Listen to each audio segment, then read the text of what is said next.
you know the words you tell me love me till the day I gotta convince myself I don't want it even though I do. กราบสวัสดีทุกคนนะยินดีต้อนรับเข้าสู่ช่องอติออฟฟิเชียลเนาะวันนี้อติกัสิมาแจ้งข่าวเนาะข่าวด่วนข่าวใหม่ที่สุดสำหรับประเทศลาวเกี่ยวกับไวรัสสายพันธุ์ใหม่2020เนาะไวรัสโคโรนานั่นเองเนาะที่ว่าเกิดขึ้นอยู่ที่เมืองอู่ฮั่นของประเทศจีนที่ว่าแพร่กระจายไปทั่วโลกเนาะสำหรับไวรัสนี้แล้วก็เฮ็ดให้ผู้เสียชีวิตไปหลายชีวิตพอสมควรเนาะแล้วก็เป็นเชื้อไวรัสที่ว่าอันตรายร้ายแรงหลายแต่ว่ามามื้อนี้ไวรัสโคโรนามาฮอดประเทศลาวแล้วเป็นอย่างคือวันนั้นเพราะว่าอาทิอ่านข่าวหนึ่งอยู่ใน Facebook เนาะที่ว่าเพิ่นเอาลงเพจเห็นกงสุลใหญ่สป.จีนเพิ่นแจ้งการแบบเป็นแจ้งการด่วนเลยสำหรับสปป.ลาวเฮาเพราะว่ามีนักท่องเที่ยวคนจีนเนาะชาวอู่ฮั่นที่ว่าเพิ่นติดเชื้อไวรัสโคโรนาแล้วเพิ่นมาเที่ยวลาวมาเป็นกรุ๊ปทัวร์เนาะเพิ่นมาเป็นกรุ๊ปทัวร์เพิ่นเข้ามาลาวในวันที่26วันที่26เนาะถึงวันที่31เพิ่นเดินทางออกจากประเทศลาวที่ว่ากงสุลเพิ่นแจ้งการมาเดี๋ยวสิให้เบิ่งบ่แม่นข่าวมั่วเนาะเป็นข่าวแท้ 100% เพราะว่ามีการจำจากกงสุลที่ว่าเพิ่นยืนยันมาแล้วเนาะอันนี้เป็นแจ้งการที่ว่าคนจีนที่ว่าติดเสื้อเข้ามาเที่ยวลาวบัดนี้เนาะเฮาก็สิมาเบิ่งว่าสถานที่ที่ว่าเพิ่นไปในแต่ละบอนมีสถานที่ใดแน่เป็นสถานที่ที่ว่าทุกคนเคยไปบ่ทันหรือบ่ในวันที่2631เนาะก็ต้องได้ระมัดระวังนำกันเพราะว่าคนจีนดังกล่าวพบเสื้อเนาะหลังจากที่ว่ากลับไปจีนละเพิ่นกวดก็คือพบเชื้อไวรัสโคโรนาแต่ว่าวันที่26เพิ่นมาเที่ยวลาวมาเป็นกรุ๊ปทัวร์เนี่ยเดี๋ยวสิเว้ารายละเอียดสู่ฟังว่าเพิ่นไปเที่ยวไสแน่อยู่ในลาวเนาะนี่เลยเนาะเพิ่นมาฮอดวันที่26เดือนมังกรก็คือเดือน1เพิ่นมาฮอดวันที่26แล้วก็มาลงที่สนามบินวัดไตแล้วก็ไปพักอยู่โรงแรมพรทิพย์พลาซ่าเนาะแล้วก็ไปสนามปืนบ่แม่นสนามปืนสนามยิงปืนเนาะไปสนามยิงปืน6เมษายนอันนี้เป็นสถานที่เพิ่นไปในวันที่26เดี๋ยวจะเล่าสู่ฟังมีอยู่9สถานที่ที่ว่าเพิ่นไปเนาะ3เป็นสนามยิงปืนแล้ว4สวนอาหารดอกจำปาสวนอาหารดอกจำปาทุกคนฟังให้ดีเด้อสำหรับเลยที่ว่าไปเล่นสวนอาหารวันที่สวนอาหารดอกจำปาวันที่26เห็นกรุ๊ปทัวร์จีนกรุ๊ปนี้หรือบอเนาะแล้วก็มีหอพิพิธภัณฑ์ไหมต่อมาเพิ่นก็ไปร้านอาหารแห่งหนึ่งอยู่แคมป์ของอันนี้เพิ่นบ่ได้ระบุชื่อร้านเนาะอันนี้เพิ่นปิดไว้เป็นความลับอันนี้เฮากับบ่ฮู้คือกันนี่เฮาอ่านตามข่าวที่ว่าเพิ่นแจ้งลงมาในFacebook เนาะก็เอามาอ่านให้ทุกคนได้ฟังแล้วก็ได้รับรู้นำกันเพื่อจะได้รับมือแล้วก็ป้องกันเกี่ยวกับไวรัสโคโรนาเนาะป้องกันให้ทันสถานการณ์เพิ่นไปสวนอาหารแห่งหนึ่งอยู่แคมป์ของต่อมาก็ไปธาตุหลวงไปประตูไซวัดศรีเมืองแต่ละสถานที่ถือว่าเป็นสถานที่ดังๆเป็นสถานที่ท่องเที่ยวอันดับหนึ่งของประเทศลาวแล้วก็คนท่องเที่ยวหรือว่านักท่องเที่ยวชาวลาวแล้วก็ชาวต่างประเทศไปเที่ยวหลายเนาะกันเบิ่งนำกันว่าช่วงนั้นมีไผไปแน่เนาะทุกคนว่ามีไผไปวันที่26มีไผไปแน่เนาะ26ที่ว่าธาตุหลวงประตูไซแล้วก็อีกหลายๆที่เนาะว่าทุกคนเห็นกรุ๊ปทัวร์จีนกรุ๊ปนี้หรือบ่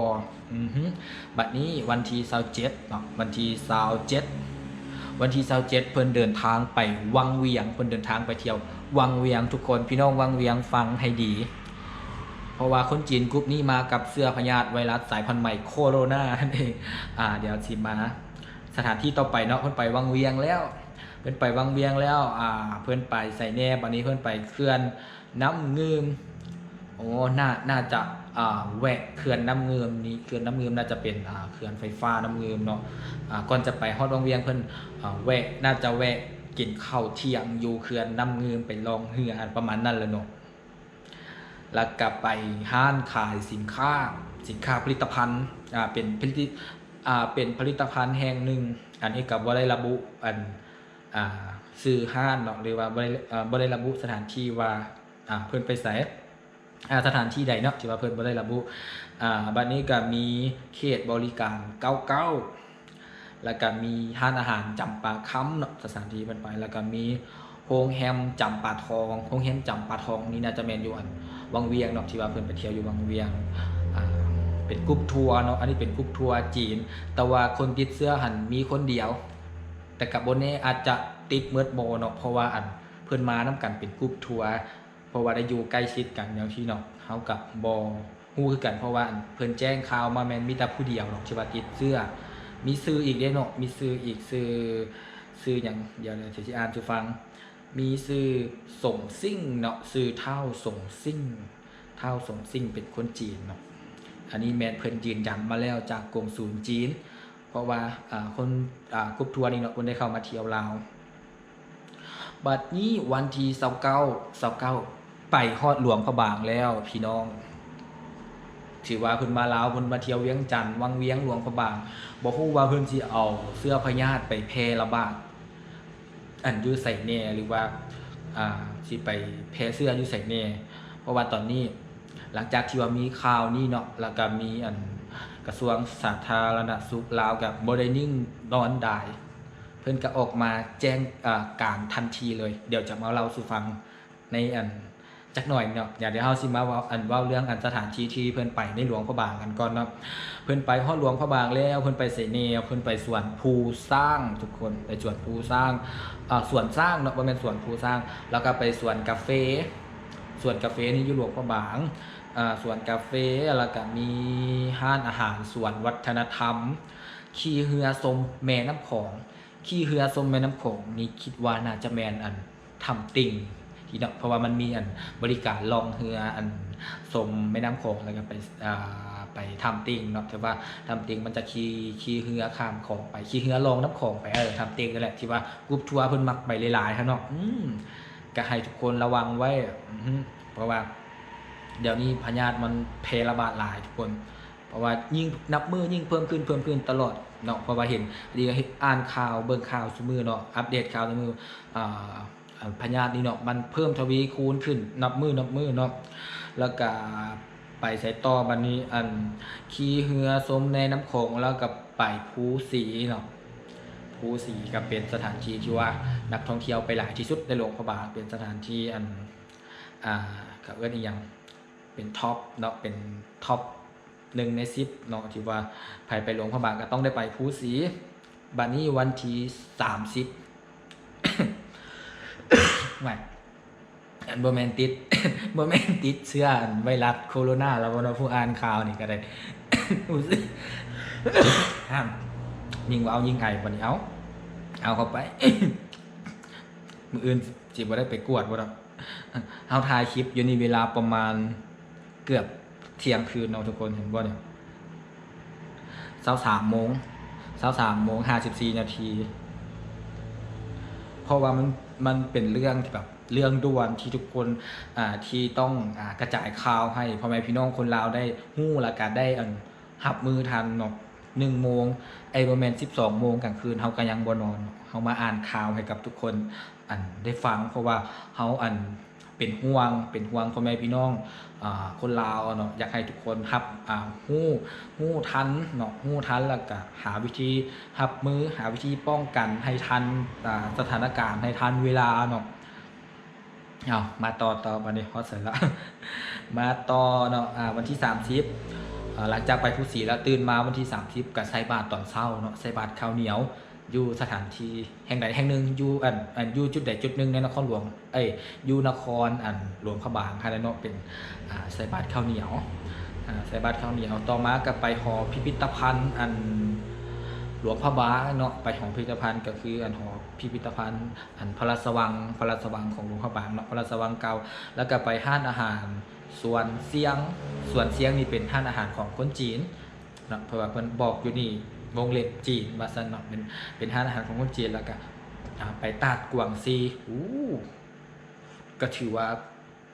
ไปเกือบทุกสถานที่ท่องเที่ยวเลยเนาะเป็นสถานที่ดังๆอยู่ที่หลวงพระบางไปตัดกวางซีแล้วยังบ่พอไปโรงงานผลิตยางพาราแล้ววันที่31ก็คือเดินทางกลับขึ้นยนต์อยู่ที่สนามบินสากลหลวงพระบางกับจีนเนาะถือว่าเพิ่นมาตั้งแต่วันที่26ถึงวันที่31เพิ่นกลับที่ว่าเพิ่นมาทัวร์ก็มีเวียงจันทน์วังเวียงหลวงพระบางนี่เป็นแจ้งการของกงสุลใหญ่ของสปจีนเนาะที่ว่าแจ้งให้กับกงสุลอยู่ลาวได้รับรู้และก็ได้ให้หาวิธีรับมือให้ทันเกี่ยวกับพยาธินี่ว่ามันสิแพร่ระบาดไปใส่แน่ว่ามันเพิ่นสิได้เอาเพิ่นได้เอาพยาธิมาแพร่หรือบ่บัดนี้เฮามาเบิ่งแจ้งการของกระทรวงสาธารณสุขของลาวเฮาที่ว่าเพิ่นแจ้งการมื้อนี้เลยเนาะเพิ่นแจ้งการวันที่มื้อนี้วันที่3เนาะอาทิตย์ถ่ายคลิปวันที่3กุมภาพันธ์กงสุลใหญ่แจ้งกับวันที่3แจ้งวันที่3กุมภาพันธ์คือกันแจ้งวันที่3หลังจากกงสุลใหญ่แจ้งแล้วกระทรวงสาธารณสุขก็ออกมาแถลงข่าวทันทีกระทรวงสาธารณสุขก็บ่ได้นิ่งนอนดายเนาะกระทรวงสาธารณสุขก็เป็นห่วงพ่อแม่พี่น้องประชาชนลาวเฮาคือกันเดี๋ยววันนี้เฮาก็สิมาเบิ่งเนื้อในว่ากระทรวงสาธารณสุขของลาวเฮาเพิ่นได้แจ้งเกี่ยวกับอีหยังแน่แล้วก็ได้เกี่ยวพร้อมรับมือแนวใดเนาะทุกคนลองมโนภาพเบิ่งว่าถ้าว่า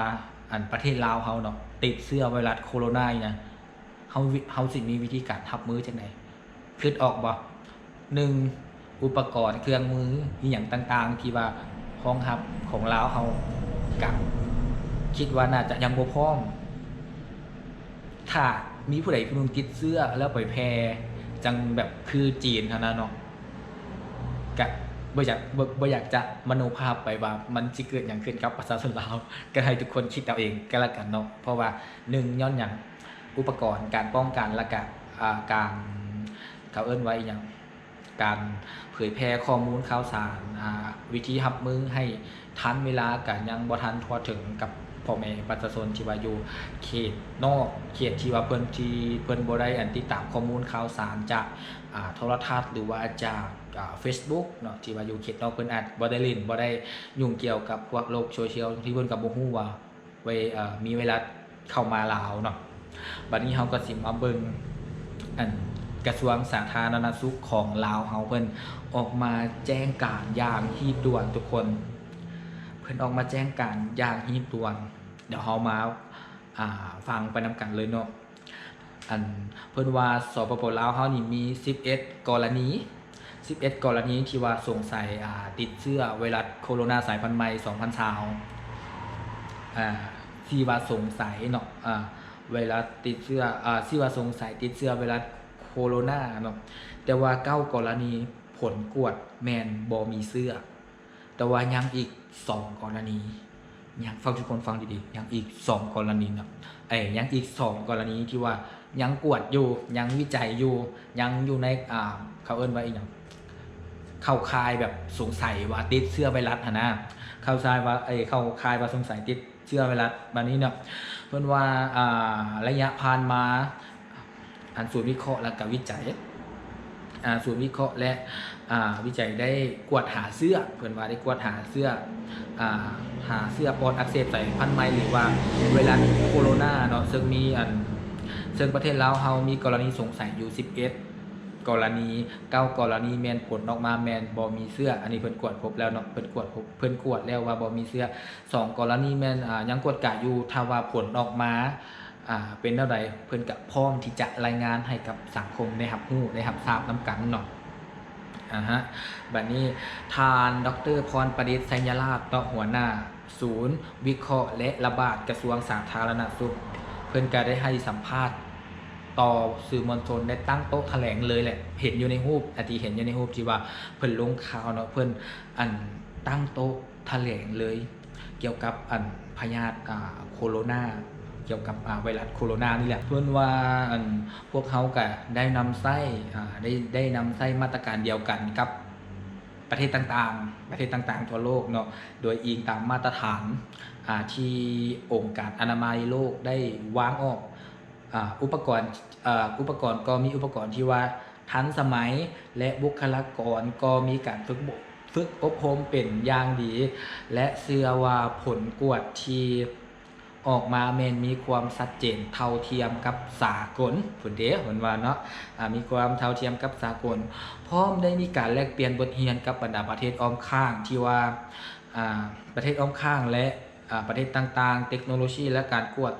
ต่างๆแม่นนำใช้มาตรการเดียวกันกับทั่วโลกจีนใช้อันใดกวดลาวไทยใช้อันใดกวดประเทศลาวกับใช้แบบเดียวกันเนาะใช้อุปกรณ์เดียวกันที่ว่าขยายแล้วก็จะเอาเครื่องกวดเรียลไทม์เนาะ PCR ไปไว้นำสถานที่ที่มีความเสี่ยงเป็นต้นก็แมนอยู่แขวงภาคเหนือเพราะว่าอย่างจะเอาไปไว้อยู่แขวงภาคเหนือเพราะว่าภาคเหนือเป็นแขวงที่ว่าติดกับสป.จีนแล้วก็คนจีนเนี่ยอพยพมาหลายเนาะทุกคนถ้าว่าอัปเดตข่าวก็จะเห็นว่าเป็นรถแบบหลายห้อยคันที่ว่าอพยพที่แบบหนีพญาติว่าไงคือหนีพญาติเข้ามาลาวหนีพญาติเข้ามาลาวอยู่ทั้งแขวงภาคเหนือหลวงเป็นต้นเป็นหลวงพระบางหลวงน้ำท้าเพื่อให้การกวดเชื้อไวรัสโคโรนาไวขึ้นเครื่องที่จะเอาไปไว้นี่แมนจะออกผลได้ไวกว่าเครื่องที่นำใช้ปัจจุบันก็เป็นเครื่องที่ว่าทันสมัยก่อนเก่าซึ่งในประเทศจีนก็ได้นำใช้เครื่องดังกล่าวนี้เช่นกันและการออกผลทั้งหมดแมนจะมีการควบคุมคุณภาพเป็นอย่างดีและใช้เวลาประมาณ4ชั่วโมงก็สามารถออกผลได้ก็ถือว่าประเทศเราเขากับมีอุปกรณ์กวดที่ว่าทันสมัยพอสมควรทุกคนก็สามารถทำหูได้